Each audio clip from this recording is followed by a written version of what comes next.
Genius Comunica Coffee ပြောပြမှုအတွက် notice စာပေးတောင်းခံလာတဲ့ပေါ်စီဆိုင်မျိုးနယ်က coffee တောင်းသူတွေကရင်ဆိုင်မှုအသင့်ရှိကြောင်းပြောဆိုလိုက်ပါတယ်။ဒီသတင်းကိုမျက်ရည်သတင်းကတင်ဆက်ထားပါတယ်။ပြီးခဲ့တဲ့2019ခုနှစ်ကစီဆိုင်မျိုးနယ်မဲနယ်တောင်နှံပေါ်ကနောက်ခန်း coffee စုပွဲတွေနဲ့ညံကြီးရှင်အမှတ်တစိ coffee ထုတ်လုပ်သူအောင်နေလေးထွန်းကုမ္ပဏီတို့ကာထိုင်စနစ်နဲ့ coffee စိုက်ပျိုးမဲ့အစီအစဉ်ဟာကုမ္ပဏီကပြောပင်ပေးပြီးတဲ့နောက်ပိုင်းစက်မလို့ဖြစ်တော့ပေမဲ့ပြောပင်ဖို့ပြန်လည်ရယူလို့မှုအတွက် notice စာပေးလာတဲ့ပေါ်တောင်သူတွေဘက်ကအခုလိုပြောဆိုလိုက်တာဖြစ်ပါတယ်။ပြီးခဲ့တဲ့ဖေဖော်ဝါရီလ15ရက်နေ့မှာစီဆိုင်မျိုးနယ်လုံးတာကျေးရွာမူလာတန်းကျောင်းမှာဒီအကြောင်းတွေနဲ့ပတ်သက်ပြီးအထူးဒေသ6ပိုင်းမြို့သားအဖွဲ့ချုပ် PNO မှဒုတိယတိုင်းတာဝန်ခံကဦးဆောင်ပြီးသတင်းတောက်တွေကိုအသိပေးရှင်းလင်းခဲ့တာဖြစ်ပြီးမြန်မာနိုင်ငံကော်ဖီအသင်းရဲ့အဖွဲ့ဝင်နဲ့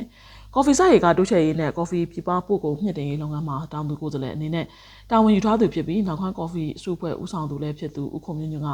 ကုမ္ပဏီရဲ့ notice စာပေးလာမှုပေါ်အခုလိုတုံ့ပြန်ပြောဆိုခဲ့ပါတယ်။သူတို့ပြောရင်ဘူးမပေးဘူးလို့ပဲတင်ပြတာကိုပြောပင်ဘိုးမပေးရခြင်းရဲ့နောက်ခံအကြောင်းရင်းကိုကျွန်တော်တို့ကတေချာရှင်းလင်းရမှာဖြစ်ပါတယ်။ဒါကြောင့်အရေးယူခြင်းတရားစွဲခြင်းတို့ဘာလို့ကိစ္စအတွက်ကကျွန်တော်တို့ဘက်ကရင်ဆိုင်ဖို့အဆင်သင့်ပါပဲဆိုတာကျွန်တော်အဲ့လိုပဲလိပ်ပြတန်တန်ပြောချင်ပါတယ်ခင်ဗျ။ပြီးခဲ့တဲ့2019ခုနှစ်ကဘိန်းသီးနှံပပျောက်ရေးအစားထိုးသီးနှံဖြစ်လာတဲ့ကော်ဖီဖွံ့ဖြိုးတိုးတက်ရေးအတွက်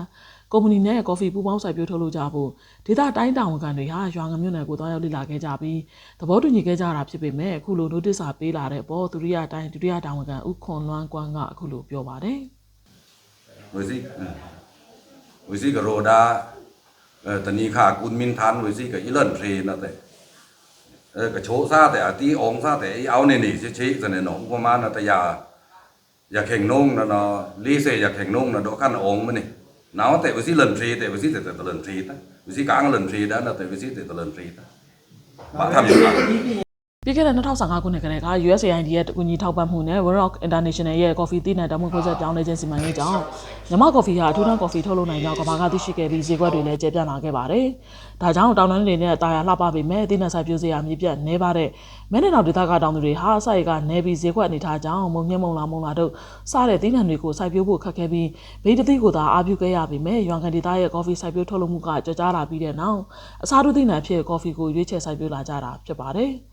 အဲ့ဒီနောက်ကော်ဖီပင်တွေကိုကိုယ်တိုင်ပြိုးပြီးစိုက်ပျိုးထုတ်လုပ်ကြတယ်လို့ကုမ္ပဏီပြိုးပင်တွေရယူပြီးတော့လည်းစိုက်ပျိုးခဲ့ကြပါတယ်။အဲ့ဒီနောက်ကော်ဖီတောင်သူတွေနဲ့အောင်နေလင်းထွန်းကုမ္ပဏီကြားမူလရည်မှန်းထားသလိုဖြစ်မလာပဲပြိုးပင်ရယူပြီး၄နှစ်အကြာမှာပြိုးပင်ပေါင်း2,14,500အတွက်ပြိုးပင်ပိုးငွေကျပ်သိန်း1,082သိန်း5,000အတွက်တောင်းခံလာတာဖြစ်ပါတယ်။အဲ့ဒီလိုသတ်မှတ်တောင်းဆိုလာတဲ့အတွက်ကော်ဖီတောင်သူလည်းဖြစ်ပြီးရွာငံကနေစီဆိုင်မျိုးနဲ့မဲနယ်တောင်နှမ်းမော်ရှိကျေးရွာများအရောက်ပြိုးပင်ဖြန့်ဝေခဲ့သူက